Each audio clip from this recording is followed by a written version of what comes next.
নমস্কার বন্ধুরা, আদিকথার ব্লগে আপনাদের স্বাগত। আজকে আবার একটা গল্প নিয়ে চলে এসেছি। আজকে বলবো দুঃখী ময়ূরের গল্প।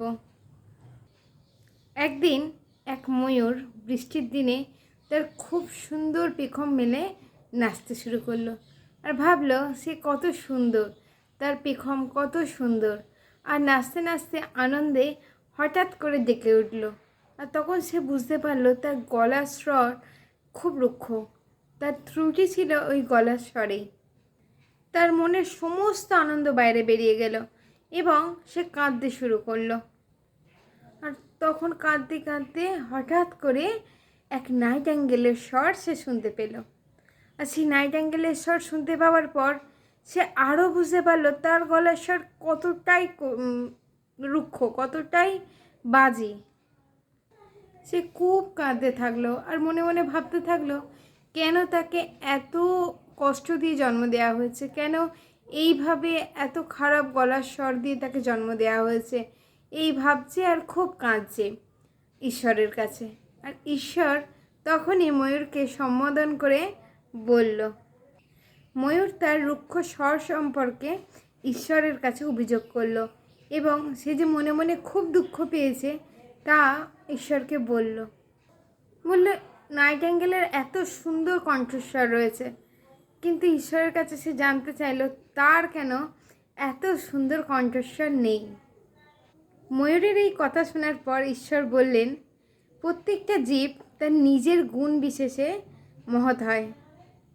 এগুলো একটি নির্দিষ্ট উপায়ে তৈরি করা হয় যা বৃহত্তর রূপে কাজ করে।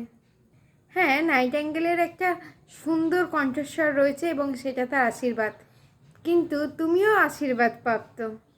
তোমারও কিন্তু খুব সুন্দর এবং ঝলমলে একটি পুচ্ছ আছে। আসল কৌশলটি হলো গ্রহণযোগ্যতা এবং তোমার কাছে যা রয়েছে তার সব থেকে ভালো উপার্জন করা।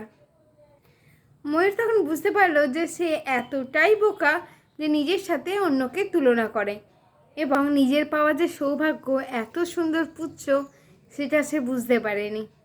ঈশ্বর বলার পর সে বুঝতে পারলো যে প্রত্যেকেই কোনো না কোনোভাবে সুন্দর।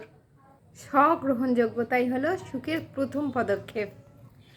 আপনি যা পারেন না বা যা নেই তা নিয়ে অসন্তুষ্ট হওয়ার চেয়ে আপনার যা আছে তা নিয়ে নিজেকে সেরাটি তৈরি করুন।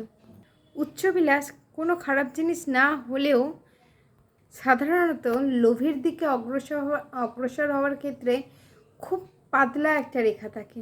বাচ্চারা এই দুই পথের যে কোনো একটা দিকে চলতে পারে।